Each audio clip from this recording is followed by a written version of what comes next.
मराठ्यांना वेगळं 10% आरक्षण नको का असा सवालही छगन भुजबळांनी केलाय। छगन भुजबळ यांनी मराठा समाजाला हा सवाल केला। ईडब्ल्यूएसचं आरक्षणही मराठा समाजाला नको का असा प्रश्न भुजबळांनी केलाय।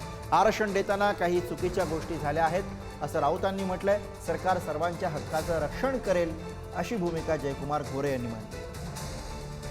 ओबीसी घ्या, ओबीसी मध्ये घ्या, अशा प्रकारचे आंदोलन होत आहेत, प्रेशर निर्माण केलं जात आहे।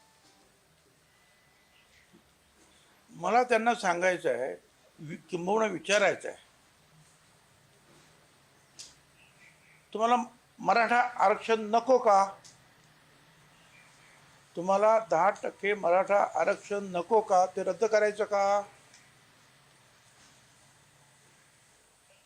ते रद्द झालं तर ईडब्ल्यूएस मध्ये तुम्ही 80-90% असता, तेही तुम्हाला नकोच का?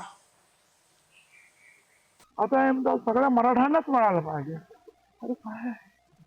आणि मग त्याच्यानंतर हे अशा प्रकारचे जे आहेत 3-4 दिवस काय हैदोस मुंबई शहरामध्ये घातला आपल्याला माहिती आहे।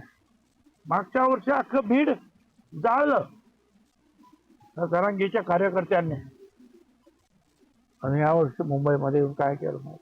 आणि त्या प्रेशर खाली हा GR निघाला, आणि हा GR जो आहे हा ओबीसीच्या मुळावरचा आहे असं आमचं म्हणणं आहे। खरं म्हणजे महायुती सरकारने जेव्हा मी मुख्यमंत्री होतो त्याही वेळेस मराठा समाजाने आंदोलन केलं, मनोज जरांगे पाटील यांनी त्याही वेळेस जे काय केलं ते नियमानुसार केलं, कायद्याच्या चौकटीत बसून केलं।